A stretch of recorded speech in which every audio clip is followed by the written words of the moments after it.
So next we are continuing with the anti protozoal drugs.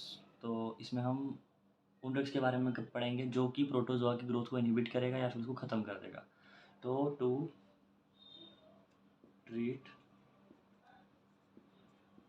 प्रोटोजोनल disease.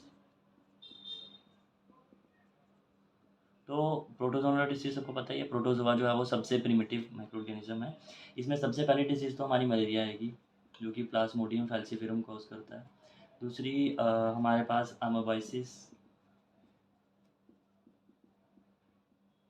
अमोबाइसिस में क्या होता है, हमारा डायरिया वगैरह, ठीक है, ब्लडी स्टूल्स वगैरह निकलेंगे, फीवर वगैरह होगा। देन आती है हमारी जियाडेसिस। ये कुछ याद कर लेना, ये प्रोटोजोनल डिसीज़ है।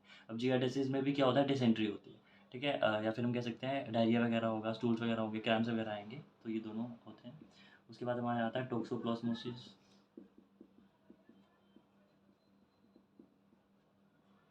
तो टोक्सोप्लाज्मोसिस में क्या होता है हमारा मेन ये मसल को करता है, ठीक है, मसल पेन वगैरह, तो मेन टारगेट इसका मसल होता है, मसल पेन, फीवर वगैरह, ठीक है। ये दोनों यहाँ पे डायरिया वगैरह, डिसेंट्री,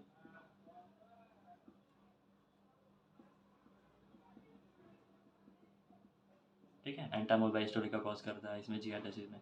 मलेरिया हमारा प्लाज्मोडियम फैल्सिफेरम कॉज करता है। तो इसमें हम अलग अलग तरह के ड्रग्स पढ़ते हैं। अब हमारे सिलेबस में एंटी प्रोटोजोल ड्रग्स जो हैं वो हम देखते हैं, वो हमारा एमोबाइसिस के लिए है, ठीक है, मेन, जैसे मेट्रिनाडोजोल। तो इसमें हम स्ट्रक्चर ही देखेंगे और मेट्रिनाडोजोल पे थोड़ा सा फोकस करेंगे, उसकी सिंथेसिस देखेंगे और उसका मैकेनिकल एक्शन देखेंगे, ठीक है। बाकी सबका स्ट्रक्चर देख के एंटी प्रोटोजोल ख़त्म करेंगे, ठीक है। तो बस इतना याद रखना, प्रोटोजोल डिजीज़ ये है, मलेरिया, अमोबाइसिस, जियाडेसिस, टोक्सोप्लाज्मोसिस।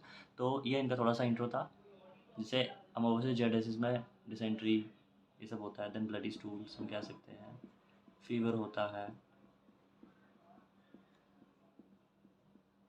ठीक है। ये सब प्रोटोजोनल डिसीज़ है। मलेरिया में भी पता है हाई फीवर होता है और ये काफ़ी ज़्यादा फैलता है। इसमें हम एंटी मलेरियल ड्रग्स हमने पढ़ लिए पहले सेकंड चैप्टर में, जैसे क्लोरोक्विन वो सब वगैरह। तो it is called by the Plasmodium falciparum mainly, ठीक है।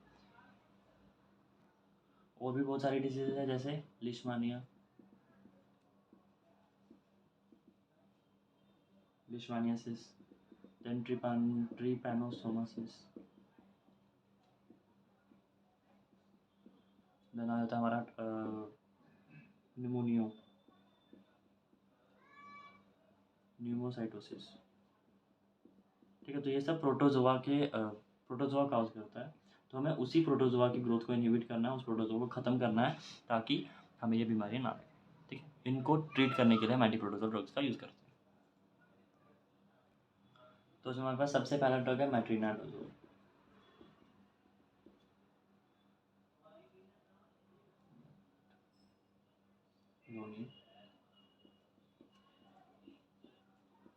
इसका स्ट्रक्चर देखेंगे, सबसे पहले मेट्रिनाडोजोल जो है वो हमारा इमिडाजोल डेरिवेटिव है। इमिडाजोल पता ही है सबको, दैट इज नाइट्रोजन यहाँ पर और दूसरा थर्ड पोजीशन पे, ठीक है, कुछ इस तरीके से होता है। और यहाँ पे जो ये वाला नाइट्रोजन होगा,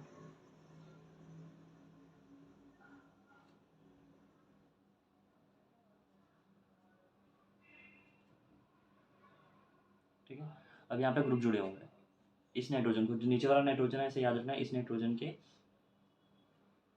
मतलब दोनों नाइट्रोजन के बीच में CH3 ग्रुप जुड़ा हुआ है,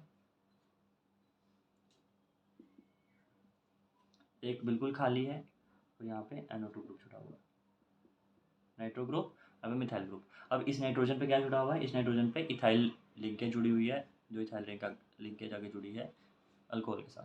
दिस इज स्ट्रक्चर ऑफ, अब ये नाइट्रोजन पे 3 बॉन्ड हो गए, तो हम यहाँ से इस तरीके से इसमें एरोमेटिसिटी प्रोड्यूस कर दें। तो ये इमिडाजोल डेरिवेटिव है। उसके बाद इसका मैकेनिकल एक्शन,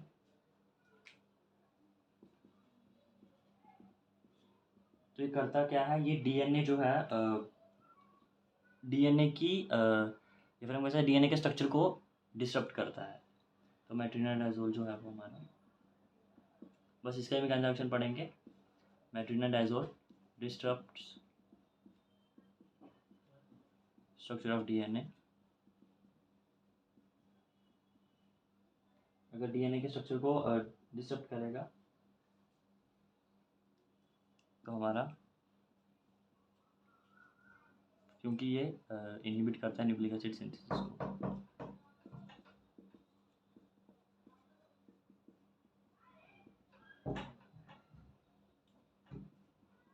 तो इसने डीएनए की स्ट्रक्चर को डिस्टर्ब किया, जिसकी वजह से आगे हमारा रेप्लिकेशन, ट्रांसक्रिप्शन, ट्रांसलेशन वो सब नहीं हो पाएगा, ठीक है। और जिसकी वजह से हमारा प्रोटोजोआ मर जाता है। बस याद रखना यहाँ पे जो मेट्रिनाडाइजोल है इसकी पार्शियली जो रिड्यूस फॉर्म है वही काम करती है।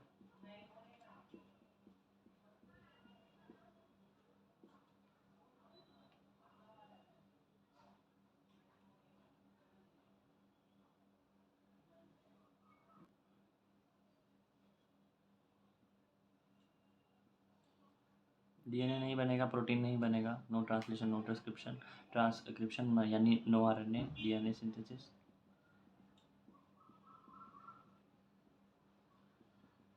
इसकी वजह से प्रोटोजोआ मर जाएगा, यानी ठीक है। अच्छा, मेट्रिनाडाइजोल का नेक्स्ट हमारे दो ड्रग और हैं जो इमिडाइजोल डेरिवेटिव हैं।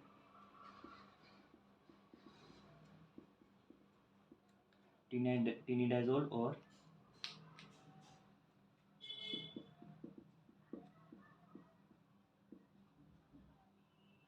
निडाइजोल। अब सेम यहाँ पर भी नाइट्रोजन,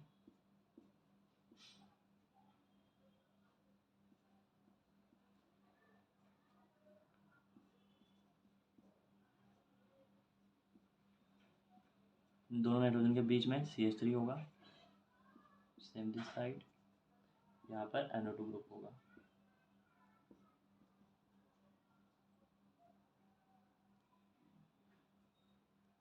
मेट्रिनाडाइजोल में पढ़ा था, यहाँ पे इथाइल लिंकेज थी, देन उसके साथ OH जुड़ा हुआ था।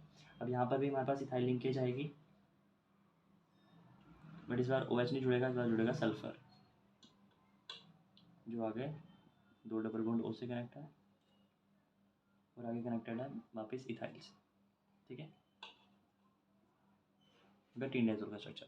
और निडाइजोल में क्या होगा, यहाँ पर जो नाइट्रोजन है वो भी आगे इथाइल के साथ जुड़ा होगा,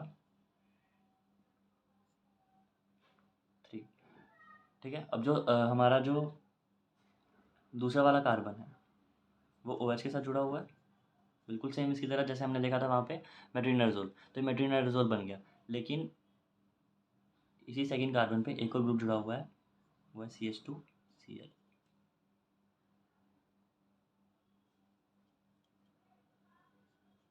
तो ये मेट्रिनाडाइजोल से इस तरह से डिफरेंट है, ठीक है। बाकी अब ये नाइट्रोजन तो डबल बॉन्ड बना नहीं पाएगा क्योंकि इसने 3 बॉन्ड बना दिए, तो इस तरीके से हमारा ये बन जाएगा, ठीक है। सेम यहाँ पर इसको अलग पेन से बना देते हैं।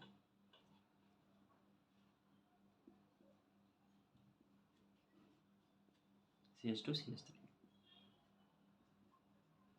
ये इथाइल और बीच में सल्फर। और यहाँ पे भी सेम वही मेट्रिनाडाइजोल बनाना है और बाद में CH2Cl जोड़ देना है। तो ये हमारा हो गया ओनिडाइजोल का स्ट्रक्चर। ये तीनों हमारे इमिडाइजोल डेरिवेटिव है। नेक्स्ट स्ट्रक्चर है हमारे पास इफ्लोरनीथीन और आइडोक्यूनोल। अब इफ्लोरनीथीन में 4 आ रहा है तो बस याद रखना 4, तो हमने 4 कार्बन बनाने सबसे पहले 1 2 3 4।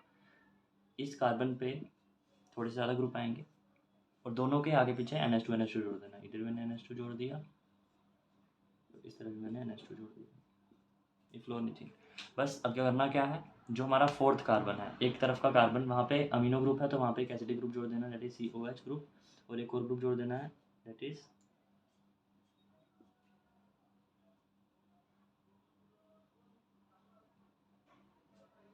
कुछ इस तरीके से। एक तो हमारा NH2 ग्रुप जोड़ दिया, 4 इफ्लोरनीथीन से 4 4 कार्बन एंड देन दोनों पोजीशन पे NH2 और एक COH ग्रुप और एक हमारा CHCl2 CHF2। फिर हम कह सकते हैं इस कार्बन पे 2 फ्लोरीन, तो यहाँ पे आ जाएगा इसके साथ। ठीक है, तो 3 ग्रुप जुड़े हैं इस पे, NH2 COH और CHF2। अब आइडोक्यूनोल में देखें तो यहाँ से पता ही चल रहा है, यहाँ से 4 से याद रखना। यहाँ पे क्यूनोल मतलब क्यूनोलोन बनाना है सबसे पहले, तो वी हैव बेंजीन रिंग होती है, दूसरी वाली में फर्स्ट पोजीशन में नाइट्रोजन होता है, देन रिंग दोनों एरोमेटिक होती है, तो कुछ इस तरीके से। ठीक है, अब आइडोक्यूनोल, एक तो ओल मतलब OH, तो यहाँ पे लास्ट पोजीशन पे OH जोड़ देंगे, और आइडो मतलब आयोडीन जुड़ेगा, तो यहाँ पे इस तरफ याद रखने के लिए यहाँ पे I पर I, यहाँ पे OH जुड़ जाएगा, तो ये हो गया हमारा आइडोक्यूनोल का स्ट्रक्चर। ठीक है, बस इसमें स्ट्रक्चर ही देखने हैं। ठीक है, आई होप के स्ट्रक्चर याद हो रहे हैं। Next is पेंटाइमिडीन।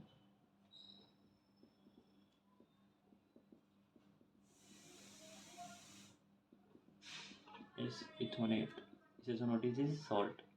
अब पेंटाइमिडीन के नाम से पता चल रहा है, पेंटा मतलब 5 कार्बन, एमिडीन मतलब अमाइड। ठीक है, तो यहाँ पे NH2 भी आएगा, तो हम क्या करेंगे, सबसे पहले 5 कार्बन बना देंगे, 1 2 3 4 5, दोनों तरफ O से बेंजीन जोड़ देंगे,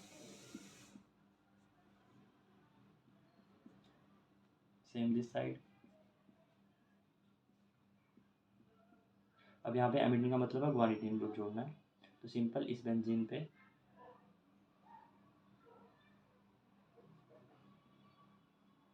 ग्वानिडीन ग्रुप जोड़ देंगे। वो कैसे जुड़ता है, ये CNH और दूसरा NH2, मतलब उसके जितने बॉन्ड बन जाएंगे वहाँ पे NH जोड़ दो, नाइट्रोजन नाइट्रोजन, लेकिन अब कार्बन के 4 बॉन्ड होते हैं। जस्ट सेकेंड, यहाँ से कार्बन निकलेगा, वो आगे ग्वानिडीन बनेगा, सॉरी, यहाँ से C, यानी कार्बन 3 बॉन्ड हो गए, और एक और बना दो NH, यहाँ पे NH2, ये हो गया हमारा पेंटामिडीन। अब इस थायोनेट कैसे बनाना है,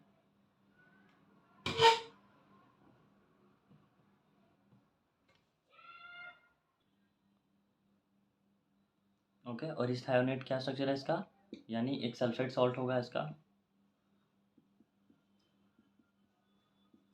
OH, और यहाँ पे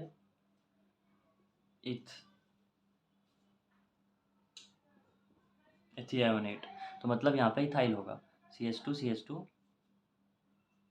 OH, तो दिस इज इथायोनेट सॉल्ट। पेंटामिडीन यानी ये हमारा पेंटा,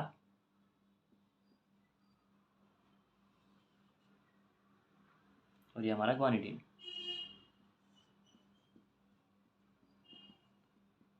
तो उसने ये अमाइड लिंकेज बताई है, तो ये हो गया पेंटा अमाइडीन इसेथोनेट। नेक्स्ट स्ट्रक्चर है हमारे पास अटोवाक्यून।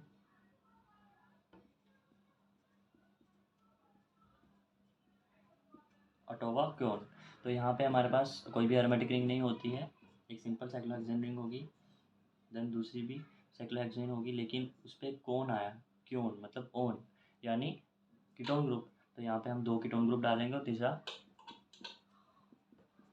यहाँ पे OH डालेंगे, जितने O डाल सकते हो उतने डाल दो, एंड देन यहाँ से इसको लिंक करेंगे एक और साइक्लोहेक्सेन से। ठीक है, फिर वो आगे जाके बेंजीन से लिंक होगी,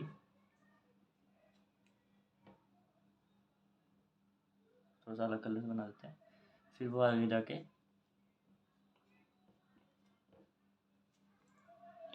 बेंजीन से लिंक होगी, जो आगे क्लोरीन से अटैच होगी। This is structure of atovaquone. और एक और स्ट्रक्चर लास्ट, डिलोक्सानाइड।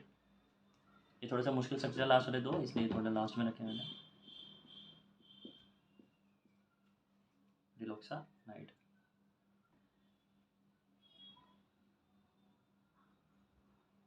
तो डिलोक्सानाइड का स्ट्रक्चर कैसे याद रखना है, सिर्फ सिंपल एक बेंजीन रिंग बनानी है, ठीक है, बेंजीन बन गया कार्बन। अब कार्बन के बाद नाइट्रोजन और ऑक्सीजन आता है, तो यहाँ पे एक तरफ इसका नाइट्रोजन जोड़ दो और एक तरफ इसका ऑक्सीजन जोड़ दो। ठीक है, कार्बन और नाइट्रोजन ऑक्सीजन। फिर अगेन कार्बन आएगा, तो अब कार्बन के साथ ऑक्सीजन कुछ इस तरीके से, सेम इस तरीके से। ठीक है, ये इस तरीके का स्ट्रक्चर है। अब नाइट्रोजन के पास 3 बॉन्ड होते हैं, तो यहाँ पे नाइट्रोजन के साथ CH3 जोड़ देना। अब इसके दोनों तरफ एक स्ट्रक्चर लगेगा जो हमें याद रखना है, और ये हमारी बेंजीन है। ठीक है, बिल्कुल जैसे ये हमारी बेंजीन के साथ क्लोरीन था। अब यहाँ पर जो एन की तरफ है वहाँ पे लगेगा हमारा CHCl2, यानी इस CH के साथ 2 Cl लग जाएंगे, बिल्कुल जैसे हमारे 2 फ्लोरीन लगे थे इफ्लोरनिथिन में। ठीक है, देन इस तरफ हमारा लग जाएगा फ्यूरान।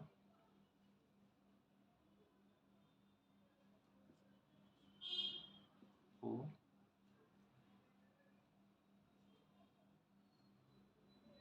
ठीक है, 5 मेंबर्ड, और बीच में O होता है, दिस इज फ्यूरान। और इस तरीके से इसमें एरोमेटिक होगा, जो होगा डिलॉक्सानाइड का स्ट्रक्चर। ठीक है, रही बात मैकेनिकल रिएक्शन की, तो जितने भी प्रोटोजोल एंटी प्रोटोजोल ड्रग है उसमें हम मैकेनिकल रिएक्शन लिख देना। मेट्रोनिडाजोल का हमने देख लिया था कि वो न्यूक्लिक एसिड सिंथेसिस को इनहिबिट करता है, जिसके वजह DNA सिंथेसिस नहीं हो पाता है। तो सेम यहाँ पर भी यही है कि ये फोलिक एसिड की सिंथेसिस को इनहिबिट करता है।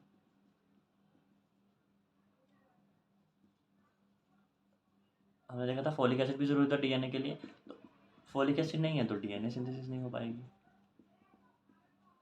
और अगर हमारी DNA सिंथेसिस नहीं होगी तो बैक्टीरिया मर जाएगा। तो ये हमारा ग्रोथ और एबिलिटी, उसकी जो रिप्रोड्यूस करने की एबिलिटी है उसको इनहिबिट करता है। तो यहाँ पे हमारा प्रोटोजोआ बढ़ नहीं पाता है, तो inhibit growth and ability to reproduce. That's all about antifungals. अब इसमें हमारी एक सिंथेसिस है, that is synthesis of metronidazole, वो देख लेते हैं। So next is we are having synthesis of metronidazole। ठीक है, तो so next is synthesis of metronidazole. Metronidazole सबसे पहले एंटी प्रोटोजोल ड्रग है। ठीक है, यहाँ पर इसका स्ट्रक्चर बनाते हैं सबसे पहले, तो वी हैव इमिडाजोल रिंग, तो ये हमारा इमिडाजोल डेरिवेटिव है।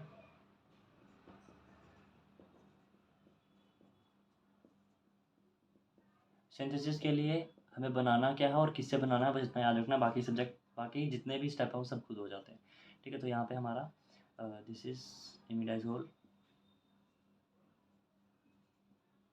फर्स्ट और थर्ड पोजीशन पे नाइट्रोजन होता है, दोनों नाइट्रोजन के बीच में CH3 होता है, और बिल्कुल इस नाइट्रोजन के दूसरे बगल में NO2 होता है।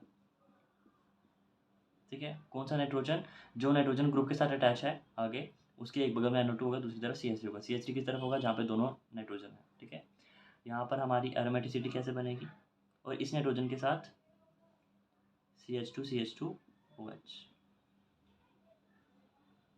इथाइल लिंकेज के बाद OH होता है।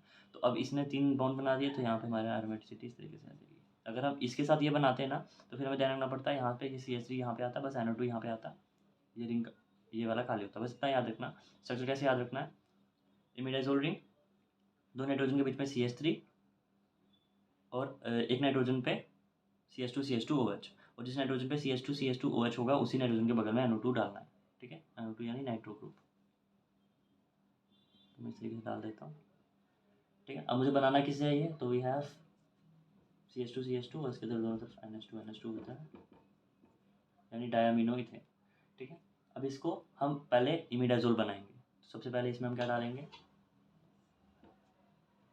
We will take CH3CN in the presence of zinc. तो ये नाइट्रोजन इसके साथ करेगा और अमोनिया बाहर निकल जाएगा, और यहाँ से ये वाला बॉन्ड CH3C के साथ जुड़ जाएगा, यानी ये M था, ये M था। ठीक है, अब ये वाला NH और ये M, ये वाला अमोनिया यहाँ से बाहर निकल गया, और ये C इसके साथ जुड़ जाएगा, तो यानी ये C इसके साथ से जुड़ गया C, और यहाँ पे CH3। ठीक है, मैंने मान लिया ये इस तरीके से एरोमेटिक है, ये हो गया। अब इसमें क्या करेंगे, हम एक CH2CH2OH डालेंगे, यानी इथेनॉल ग्रुप जोड़ेंगे, और एक NO2 ग्रुप जोड़ेंगे। तो इसको मैं इस तरह कर देता हूँ, तो ये था मेरा मेट्रिनोडाजोल का स्ट्रक्चर कुछ इस तरीके से। इसके साथ था CH2CH2OH, इन दोनों के बीच में था CH3 और जिसके साथ CH2OH था वहाँ पे NO2। अब मुझे क्या करना है, मैं NO2 जोड़ूंगा सबसे पहले। तो NO2 में कैसे जोड़ूंगा, इसमें मैं डालूंगा P2O5 in the presence of HNO3। HNO3 से NO2 जुड़ेगा, तो ये मेरे पास कुछ इस तरीके से बन जाएगा। यहाँ पे NO2 जुड़ गया, यहाँ पे CH3, देन जस्ट इस नाइट्रोजन पे सब्स्टिट्यूट करूँगा CH2CH2OH। अभी तक ये नाइट्रोजन NH था क्योंकि उसको 3 बॉन्ड बनाने होते हैं। तो जब मैं इस पे ये सब्स्टिट्यूट करूँगा तो मैं क्या डालूँगा, CH2CH2Cl और इसके साथ OH भी जुड़ा हुआ है।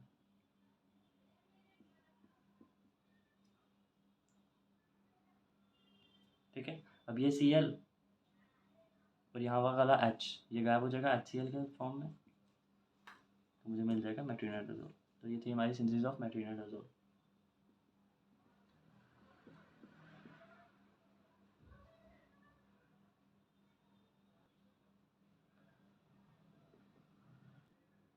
ठीक है, इसी के साथ हमारा anti protozoal work complete. Okay, thank you so much.